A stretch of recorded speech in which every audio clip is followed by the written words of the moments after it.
You are now tuned in to the Storm Tracker podcast. All right, welcome to the Storm Tracker podcast, and I'm joined by our newest member of the team, Gio Milian, and of course we've got Crib representing the Crib, South Florida, Frank Tucker, and I'm Marcus Benjamin, and we got game 2 coming up already, and Southern Miss is the opponent. 12 noon kick. It's going to be nice and hot. Hopefully, it's maybe raining or there's a cloud that comes through every now and again. Fortunately, the Hurricanes sit on the side, or they're on the side where it's shade, and then that's really smart of them. But going into this game too, obviously it's not, it's not a, with all due respect to Southern Miss, this is not a juggernaut of an opponent going into this game. But what do you guys think about this game, the expectations, and kind of what you guys want to see in this high noon kickoff? Well, it's Frank Gore Jr.'s homecoming back to the hometown of South Florida. Yeah, obviously we all know that coming into this game. I think the biggest thing I want to see from Miami, some more improvement, more so from the linebackers, especially playing against the run and on the perimeter. Aside from maybe seeing some more improvement from the edges as well. I feel like they kind of struggled in game 1. Frank? Yeah, I completely agree, man. Their coach was making some comments at the end of that game about lack of support from the fans, and was getting grilled on his coaching capabilities. They were going Wildcat really early on in the year, which is not something that you ever want to see from your team. Frank Gore's a really talented player. We're familiar with him from his time at Killian, and obviously his dad's historic career that he had in the NFL and at Miami. But I just don't think that there's much that they can really challenge Miami with, other than a little bit of deception here and there, maybe bringing a lot of pressure in regards to their blitz scheme. They're going to be aggressive because they're gunning for an opportunity to knock off Miami, who's kind of moving up in the rankings now. But overall, I think this is just going to be another tune-up game, getting ready for that Texas A&M matchup. Yeah, I agree. And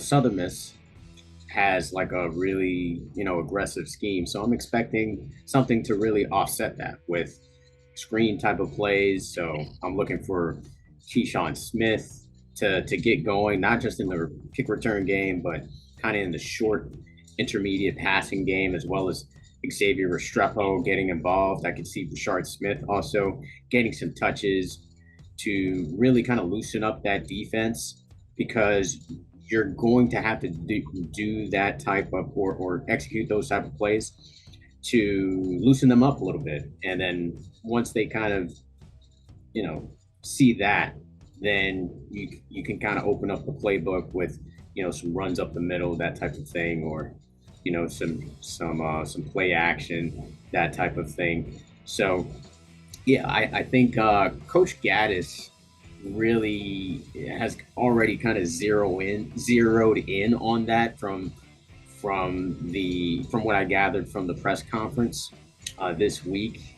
And he said that, it's not just being creative, basically. It's really just kind of anticipating what the opposing defense saw from you in week 1. And they didn't really show too much anyway. I mean, they barely went deep at all. I don't even remember any real deep shots that they took, except for maybe a couple to Restrepo. So they didn't really open up the playbook too much. So I would imagine that this offensive game plan is going to be a little bit more creative. So you're going to see a little bit more of a variety from Coach Gaddis in the offense. So I'm looking forward to see that on Saturday. So, I mean, what do you guys think the defense should improve on in week 2? Continued effort. I'm sorry, Gio, you can go. Yeah, basically what I had said before want to see more from the linebackers in general. I felt the performance was a little from the linebackers. There was some good moments. Caleb Johnson definitely stood out. Uh, two tackles for loss by Corey Flagg Jr. But it was interesting going into this week. Specifically, noticed that Mario Cristobal singling out guys, young linebackers such as Chase Smith and Wesley DeSaints with their performances, and we saw it up in the press box. We were talking about it on the kickoff units. Chase Smith seemed like one of the first guys down there on kickoff units just about every single kickoff when Andy Borregales was kicking it back into the end zone. I, that's more so what I want to see. I want to see how much time and snaps those young guys get in this second game. I want to see the progression and the growth from them. I think it's a good challenge, especially the type of offense that Southern Miss has, and they're going to be bringing into this game. It's a nice challenge for the linebackers to see what we really got at the position group. Yeah, I think for me, I just want to see more effort from certain guys, especially the edge players. I think we saw a lapse in development really from what we saw in the spring and the fall in progression for the edge players. Last year, one of the big things for Manny Diaz's defense was we got too far upfield on a consistent basis, and it allowed big plays in the run game. We saw that against North Carolina. We've seen it time and time again in games where we've been gashed, and it kind of came up again with quarterbacks scrambling around a little bit. There was a few runs that they did get a chance to break through to that second level, and tackling just got to get better. It's just got to get better from the linebacker standpoint. I think it has improved. We saw Caleb Johnson and Corey Flagg make some open field tackles, wrapping guys up and either holding on for dear life while somebody else comes or just making the play on their own. So that was encouraging to see. But once again, it was against a Bethune-Cookman opponent that is even going to be inferior to a team like Southern Miss.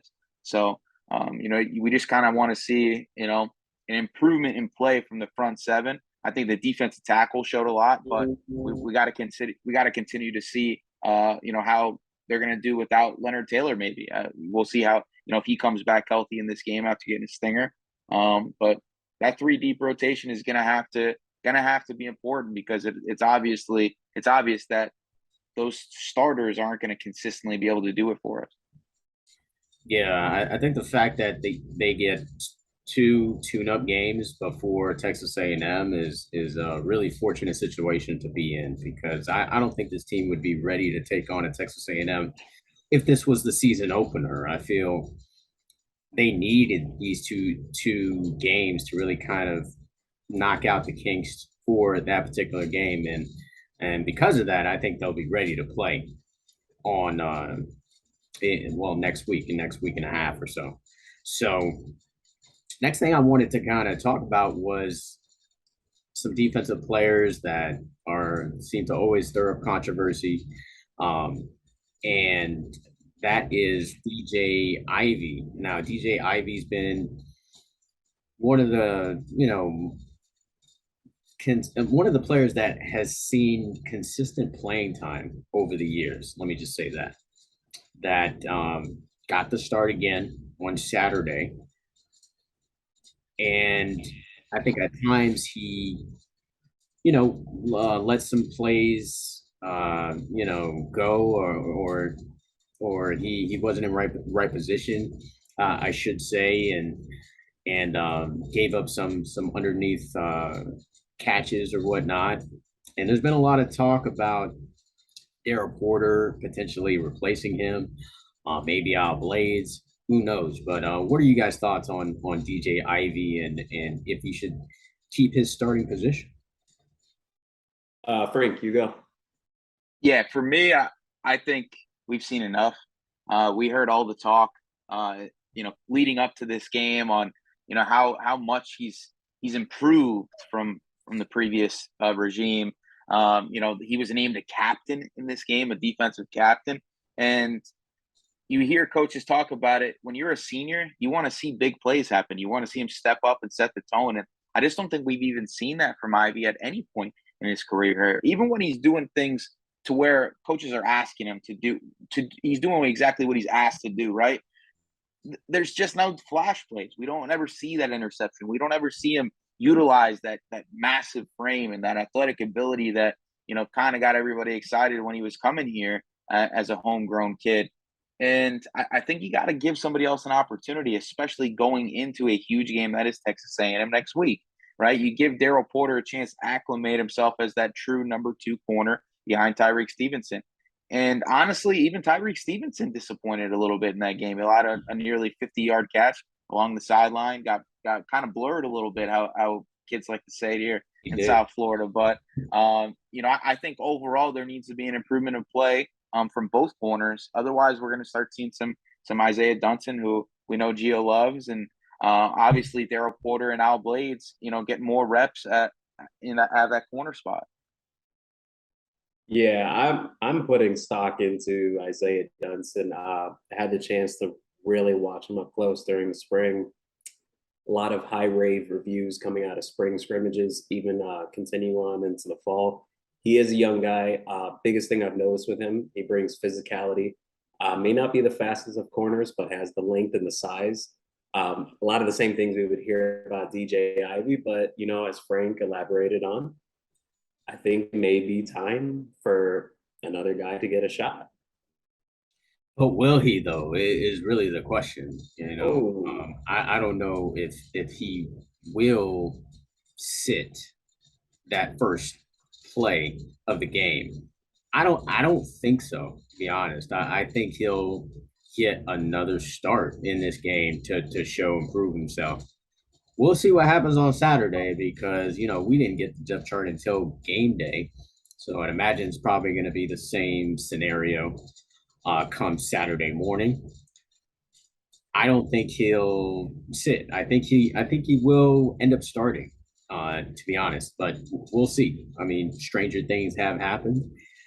And if he doesn't start, I think it's going to be Daryl Porter. I think Daryl Porter gets the start if DJ Ivey is not, number 1 on that depth chart. And I hear what you're saying, Frank. I mean, Tyreek Stevenson, he got burnt on that play, and it was nasty.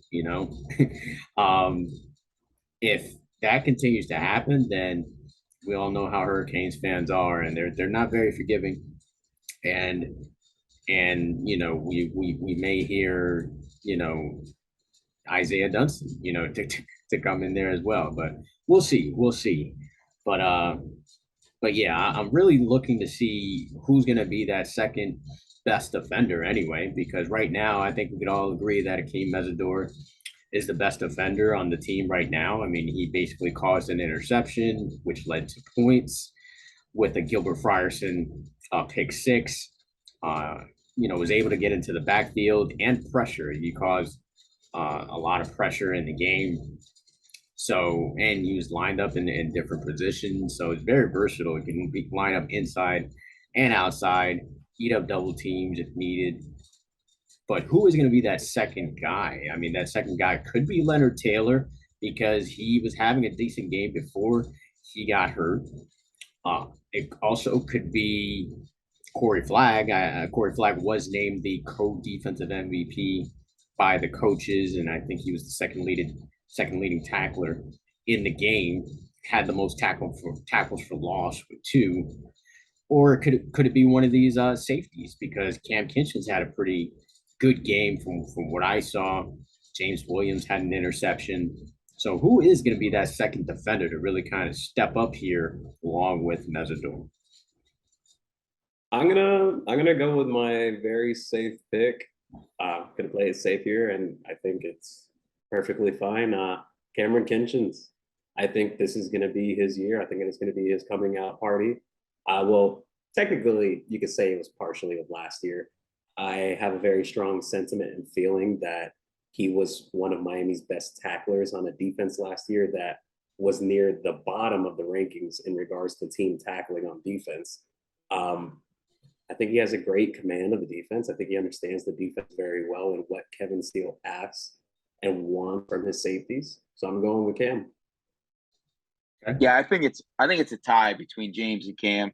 Obviously, there's some lapses in mental plays for James at times, and just overall, James is a big time playmaker. Though we've seen it from his time in high school, we've seen it in that first game. right? He's just one of those guys that can make plays in so many different ways. His versatility to being able to jump into the boxes as an athletic backer type player, overhang type player, to being able to help us in two high settings as well is extremely, extremely important in this very diverse Kevin Steele defense.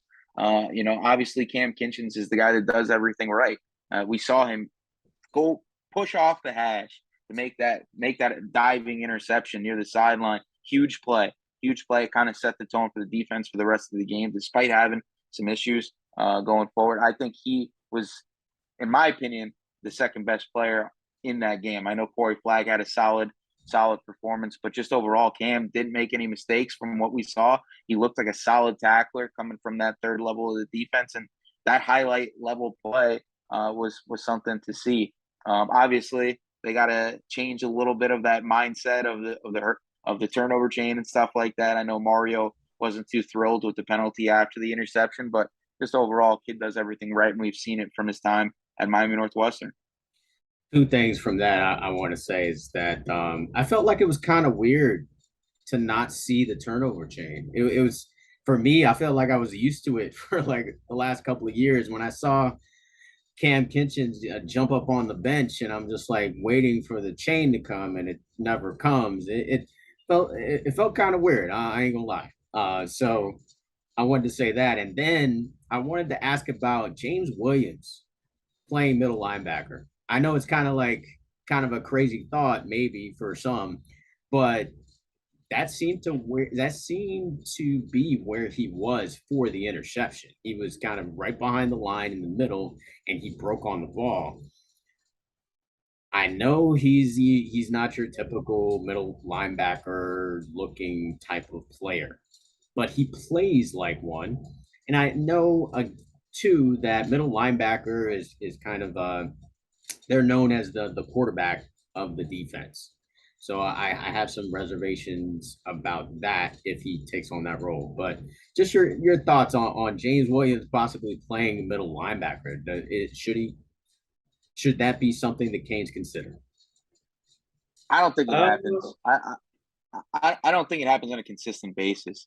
I just think that the staff, and we've asked about it before in press conferences, about James' role as a potential linebacker, and they've been adamant about calling him a safety, right? Like that's something that they don't shy away from.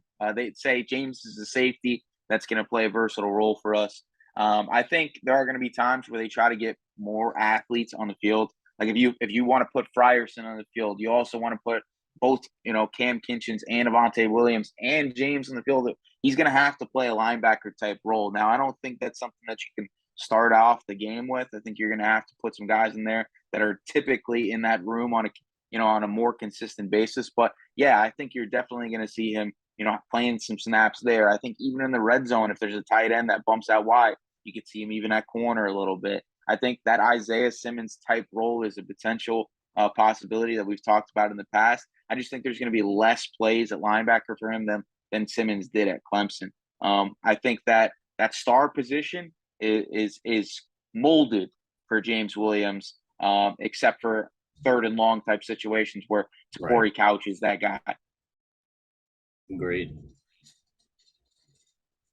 Yeah, I second that what Frank had said. Totally with that. I don't think it would be a permanent move, James playing linebacker just throughout the entirety of a game. But in certain situations, yeah, very similar to how they're handling Gilbert Frierson and Corey Couch, depending on certain personnel packages from the opposing offense. I think that's how they will go with it. Yeah, I agree.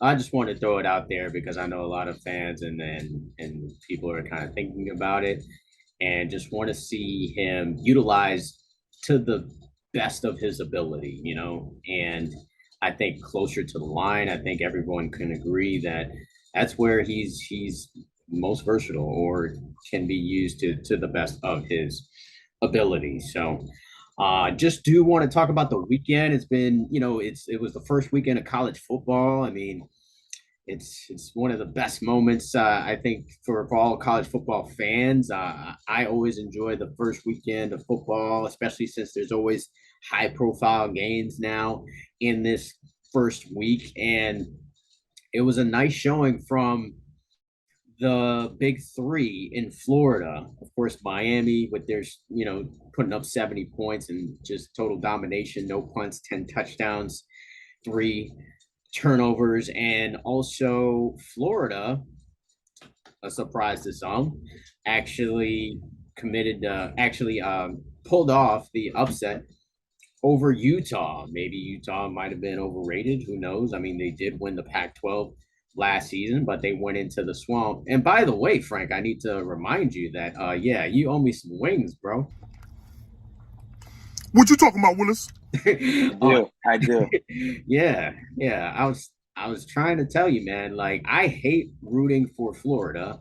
Probably the team that, you know, I don't like the most. No, actually, I'm going to cross out the word probably in that sentence.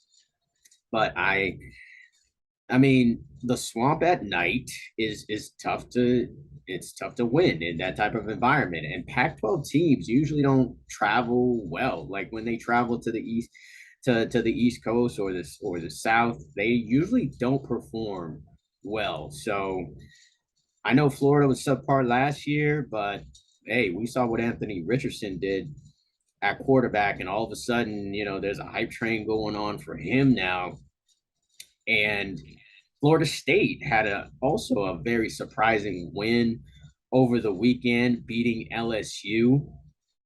And they did that in the Superdome in New Orleans. So it's basically a de facto home game for LSU. And they went in there and won the game. And they were leading, I think, for the entire game, if I'm not mistaken. So it's not like, I mean, yeah, the way it ended was kind of fluky, albeit they were driving to score another touchdown at the end of the game to really put the game away.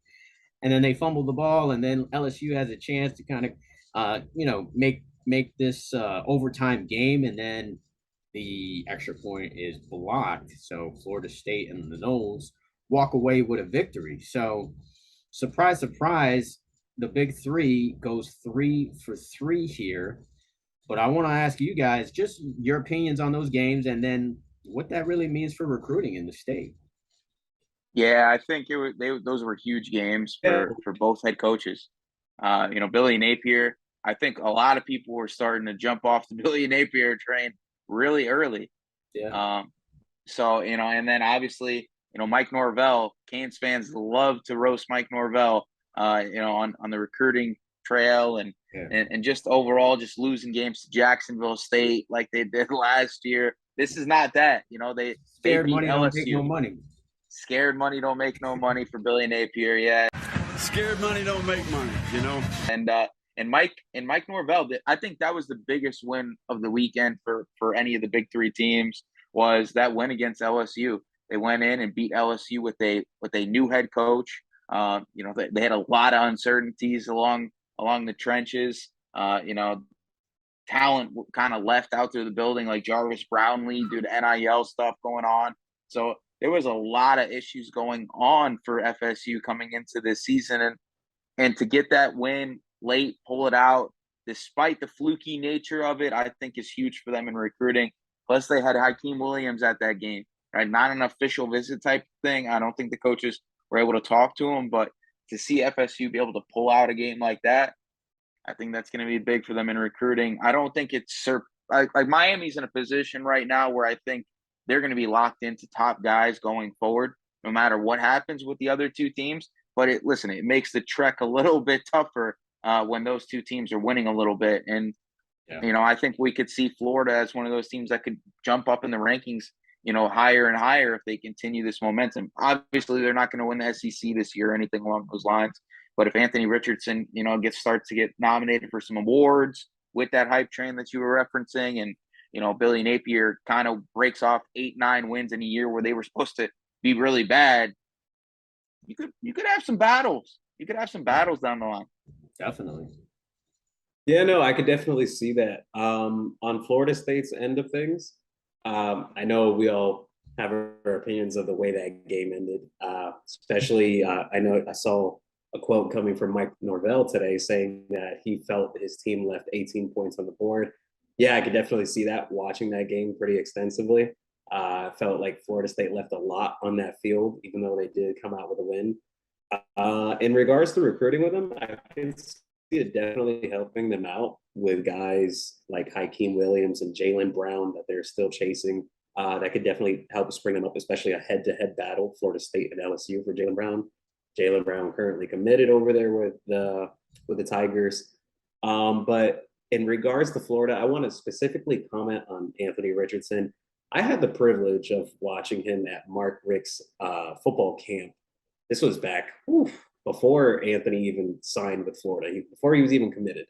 A little background on Anthony. He's actually originally from the Dade County area before he moved out to Gainesville. But I saw him at that camp. Thought he had a pretty big arm and whatnot. Great athlete. He's always been a great athlete. I want to see more from him as a passer, though. I don't think there's anything wrong with me saying that. He didn't have any touchdown passes. I thought he was great with his legs in that game against Utah. He really kept that game alive for the Gators. In regards to recruiting, Florida is doing pretty well. They have a pretty good class, but I'm with Frank on that those battles could get tougher for Miami with the Gators if Florida keeps on pulling off some wins this year. Could definitely see that happening. Yeah, absolutely. I mean, Florida is still in the lead right now as far as the 2023 class. You think they end up with the top class in Florida? No, I don't. I think they got they have more players committed than Miami right now. And I think that Miami's going to get some bump up recruiting wise with guys like Bobby Washington. And I think that there's going to be some guys that commit later on in this class with some potential flips that put Miami in a position where they're going to surpass Florida. I think Florida's kind of at their peak right now. They're, maybe if they get like a Jalen Brown or something like that, which I doubt happens. Somebody from South Florida that they could grab, maybe. I just don't see them in the conversation for a lot of 5-star type players. So I think Miami's a higher ceiling in this class, and I think that they pull through with a lot of those recruits. I'm still on the Samson Okunlola train to Miami. I'm still on, potential Brandon Inniss, Mark Fletcher to Miami. There are still a lot of dominoes that could fall for Miami, not so much for Florida. What do you think, Gio? You think Florida ends up with the top class for 20? I have this personal take, and Miami fans don't hate me if I say this. There is a certain lore with the SEC conference, and I've always seen this for years, watching recruiting, covering it. I see it with all the kids. There's definitely a certain lore with the SEC conference. Obviously, that kind of goes out the window if Florida doesn't really have a good season. It's still to be determined. It's still early on in the season, week 1. Yes, big win for the Gators. It gives them some momentum, but I'm with Frank on that. On the fact that Miami is like more high-profile guys than Florida is right now, realistically. That can change with time, depending how the season goes. Really comes down to on-field play. Really does. Yeah. I'll take Miami right now. You take Miami right now? Yeah. Yeah, me too. I think Frank hit it on the head with the amount of recruits that they have. And I think Miami has more room to gain to close out the class. And there's still a lot of guys that they could potentially get here. And a lot of high-profile guys that I think they still have a legitimate shot to get, including David Hicks and Cormani McClain. I still think Miami has a real legitimate shot to get those guys, as well as Damari Brown. And we didn't mention Chris Johnson, running back. Edwin Joseph.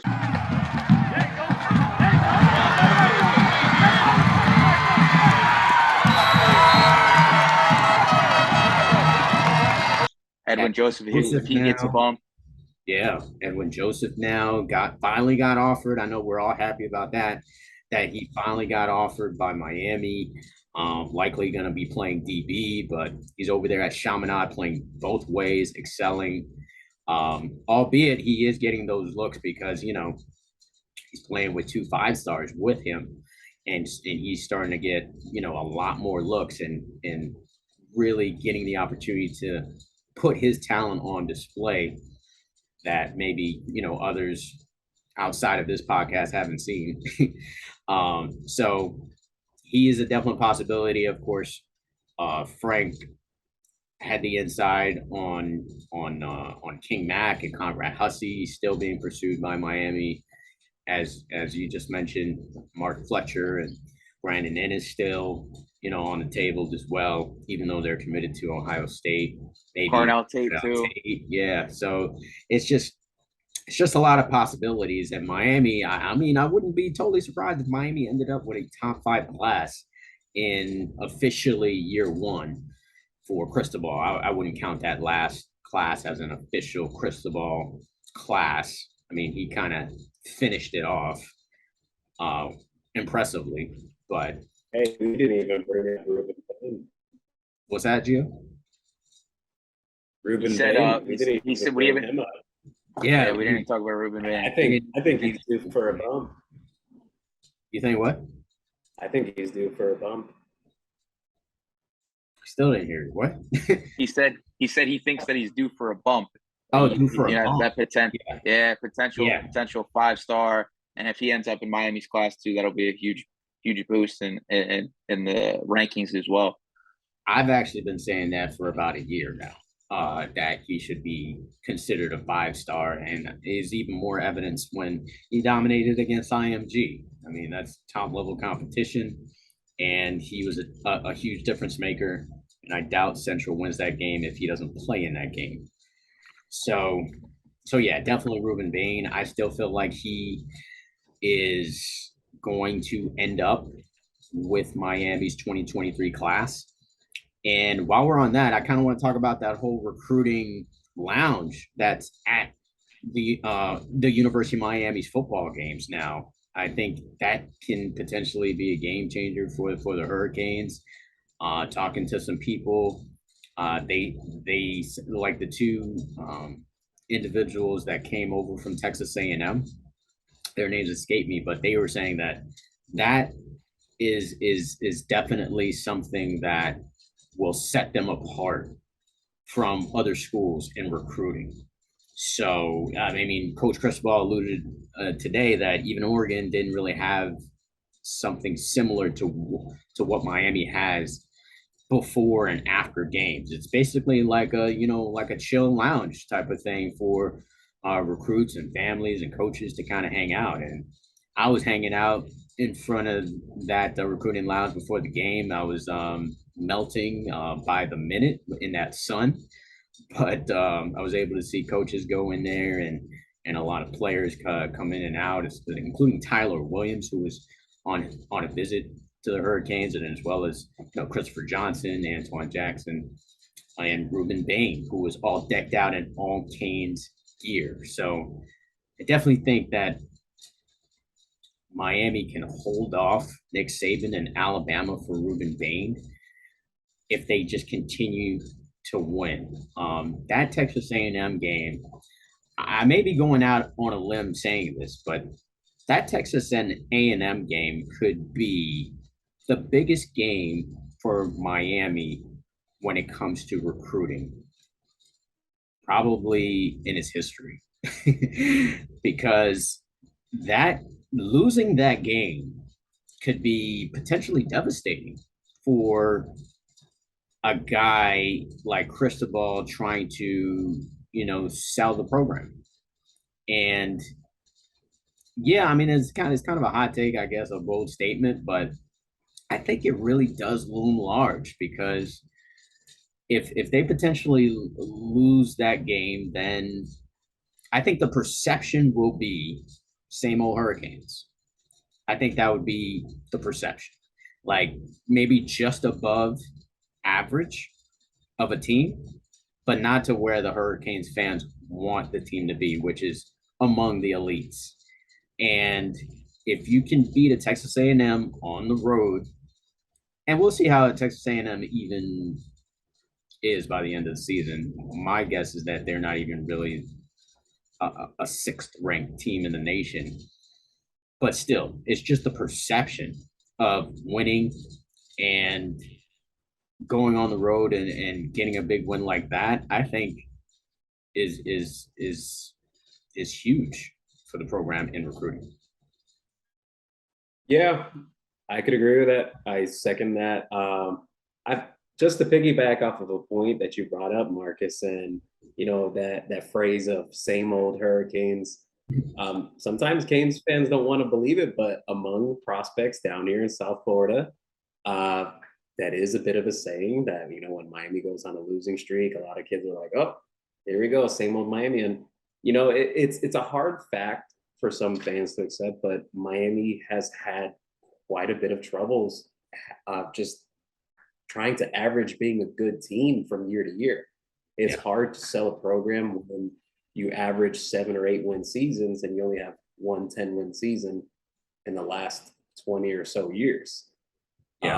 It sucks to hear that fact, but it is a true statement. And it's something that Miami even fought in that 2017 season when Mark Richt, they were having to turn kids away at the door. Miami went on that losing streak to end the season, back to back, Pitt, Clemson, and you had Wisconsin in the bowl game, and Miami lost out on some guys to close that cycle out. Yeah, I'm on the other side of this. I think that a win isn't necessary in this game. Obviously, you want to look competitive. You want to keep it, within, 2 scores. But I just think as long as they don't get completely outmatched, I don't think it affects recruiting that much. There aren't that many recruiting battles that Miami has right now with Texas A&M in this class, right? Like there's no Shamar Stewart that we're gunning for that is a favorite to end up at Texas A&M, in my opinion. So I think if it was an Alabama or if it was a Georgia or something along those lines, I think we'd be in a different conversation just because of the constant battles that we've had in 2023. But I don't think that these recruits are expecting a national championship or even to be considered a college playoff football team this season. I think a lot of these kids want to come to Miami for the opportunity for early playing time and a culture change, right? And I think a lot of these kids are of the mature mindset. We don't have a lot of kids that we're trying to win signing day or look flashy by committing to Miami. I think it's a solid class with a really good group of kids that sees this as an opportunity to change a program going forward. So could you lose if you lose this game bad? Could you lose 1 or 2 recruits? Maybe 3. Absolutely. Is it a bad look to a Ruben Bain? Maybe, but I don't think it kills the class. I think overall Miami's in a really good position with everything that's going on in NIL, with everything in regards to the perception of the program, practice-wise, habits-wise, the caliber of coaches that they brought into the program this year. I just think overall the program's heading in the right direction, and these kids see that. And I don't think one game against Texas A&M is really going to move the needle either way that much. I agree with you in the fact that they don't have to win the game, but they do have to be competitive. I think they do have to be competitive in the game, and they can't get blown out. And I think if they do get blown out, then I'm thinking, okay, well, this is going to end up a 4-loss season. I think if they do get blown out, but if it's a close game where they win, this is a team that could potentially finish the season with 10 wins. That's more my point. It's more about the perception of the team, because right now you can say the elite college football teams of the past 5 to 7 years: Clemson, Alabama, Ohio State, Georgia. Maybe you can throw LSU in there, maybe, since they won a championship. Ohio State. Yeah, those are kind of the elites of the elites, and we're not there, and we're not close when it comes to win totals, championships, or even players to be put in the NFL. We're in this group with Texas, USC, I would say Florida State, Florida. We're in this kind of group of, we have this history. We have put players in the NFL in the past, and we have some players obviously in the league now, but we're not among the elite And I think now this doesn't mean that, okay, since you beat Texas A&M, all of a sudden you're elite. But in the minds of these prospects, I think you may be on that path if you beat Texas A&M. If you don't, or if you get blown out, then there's no chance in their minds that you will be getting to that elite class. So I think the potential of the perception of this game is magnified in my mind because of Yeah, I agree with you, Marcus. I totally missed that point when I was speaking before, and I want to piggyback right off of that. What you said was, I don't think it's necessarily that Miami has to win that game. It's more of how they look in that game, and that was an issue before in the past that Miami had was when it came to playing a good or decent or even a great team. Miami looked completely outclassed, and recruits and kids see that. Excuse me, and they start to question themselves. They're like, why do I want to stay home? Why do I want to play in Miami when I can go to Georgia? I have an option to go to Georgia. I can go to Alabama. They're winning consistently. It's more of selling that you can compete. You can compete. You could play with the top teams, and I think Marcus is right on the point with that. Yeah, and to be honest, that Florida State win is pretty good for the conference and for Miami because the fact that they beat LSU in somewhat of a neutral field, and the fact that Florida State is obviously on our schedule every year, but that we get to play Florida State is really great for the conference and really great for Miami because when you before this season started, you kind of looked up and down the schedule and you're like, okay, so what are the prove it games on this schedule? And then obviously you point towards Clemson and then you point towards Texas A&M. Now it looks like Florida State is going to be one of those prove it games as well. I mean, it always is because it's a rivalry game, one of the best rivalries in sports.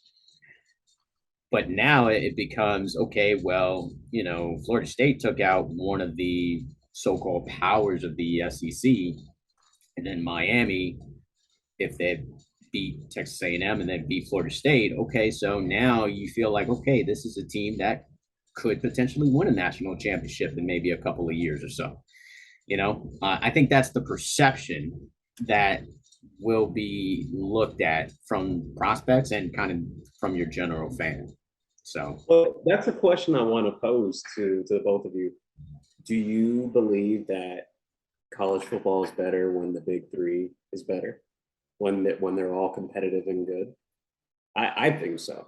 Of course, I definitely think so. I mean, I definitely think if all three teams are good, then I mean, in the next couple of years, Miami's going to play Florida back in back-to-back years. I believe it's back-to-back years. I know they're playing next year.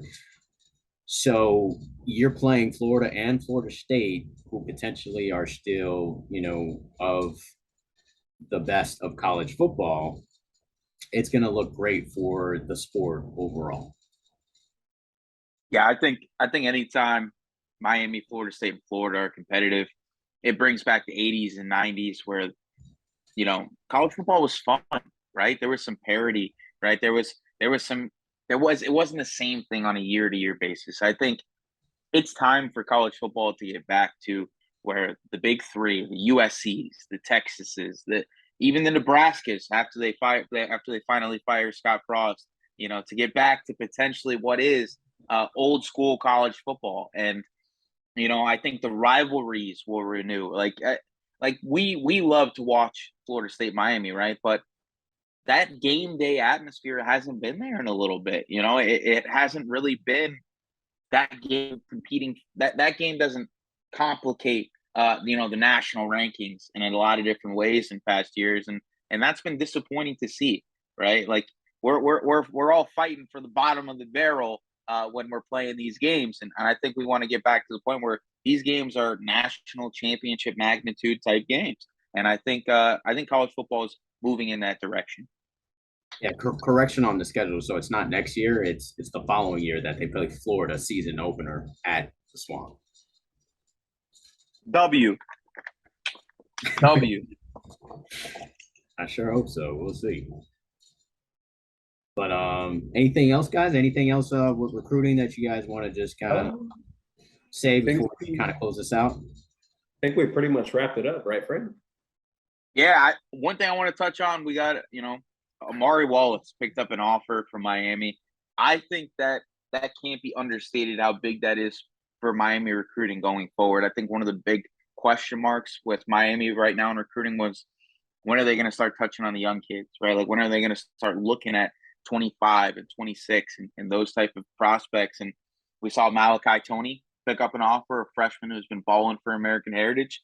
And we saw Amari Wallace pick up an offer. And he was a kid who had a game-winning interception against IMG Academy in a close W to kick off the year. So I think that Miami needs to continue to build progress with these local youth kids, same way they did with Ruben Bain when he was first being recruited by the original staff. We got to keep doing that, because it would be incredible to have a top 5 class in 2023, right?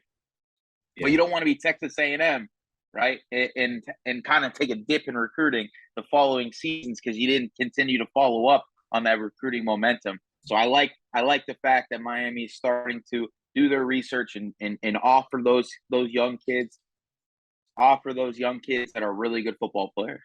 Yeah, watching film and evaluating. That's what it's all about. Speaking on 2025, the running back at American Heritage, he looks pretty good too. Yeah. Byron Louis. Yeah. Byron's a monster. Yeah, definitely. And let's not forget about Armando Blunt, 2025, who I think is an absolute monster and a must get for the Hurricanes, who was at the game last week, by the way. So right before we leave, I do want to get predictions for Southern Miss Miami. Real quick, I do the forecasting, the schedule series, and yeah, I made the score prediction maybe about a month ago when I wrote it. My prediction on that story is 45-3. And I just want to point out as well that the last game I predicted Miami would win 70-0, but the defense messed me up. Giving up. I tried telling you. Frank did say it. Yeah, so 45-3. I'm going to stick with that. 45-3. What you guys got? I'll go 52-13. Oh wow. Okay. I'm gonna go 55-10. Okay. Well, we'll see. We'll see who gets the closest on that score. All right, but that's gonna wrap it up for the Storm Tracker podcast. Until the next episode.